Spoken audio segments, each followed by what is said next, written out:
আপনি দেখুন সারা ওয়ার্ল্ডে এখন ইসরায়েলের সবচেয়ে বড় বন্ধুরাষ্ট্র কারা?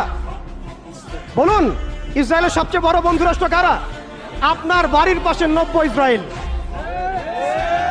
আমরা বড় ইসরায়েল সম্পর্কে সচেতন আছি কম বেশি, কিন্তু আপনার ঘরের পাশেই নব্য ইসরায়েলের জন্ম হয়েছে, এই ব্যাপারে আমাদের সচেতনতা নাই। তারা সংসদ ভবনে তাদের সংসদে ফখর করে বলছে যে আমরা 6,500 সৈন্য পাঠিয়েছি, আমাদের হয়ে যুদ্ধ করছে। নাউযুবিল্লাহি মিন যালিক। তার মানে আপনারা প্রমাণ করলেন। আচ্ছা বলেন, খ্রিস্টানদের সাথে না হয় তাদের সম্পর্ক আছে, তারা আহলে কিতাব, আপনাদের সাথে তাদের কি সম্পর্ক? খ্রিস্টানদের সাথে না ইহুদিদের একটা সম্পর্ক আছে, তারা আহলে কিতাব দাবি করে তারা, কিন্তু আপনাদের সাথে যারা পৌত্তলিক তাদের সাথে এই ইহুদিদের কি সম্পর্ক? শুধু তাই নয়, আমরা লক্ষ্য করছি, আমরা আমাদের পার্শ্ববর্তী নব্য ইসরায়েলের মধ্যে লক্ষ্য করছি মুসলিমদেরকে তারাবির নামাজে টর্চার করা হলো, হোলি উৎসবের নামে মুসলিমদেরকে নির্যাতন করা হলো।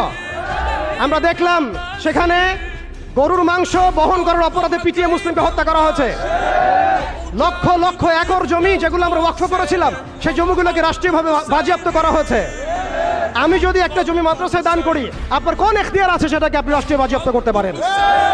এখানে মানবতা কোথায়? এখানে গণতন্ত্র কোথায়? এখানে এই ইউনাইটেড নেশনস কোথায়? ইউরোপিয়ান ইউনিয়নগুলো কোথায়? আপনাদের এই সব তথাকথিত তন্ত্র মন্ত্রগুলো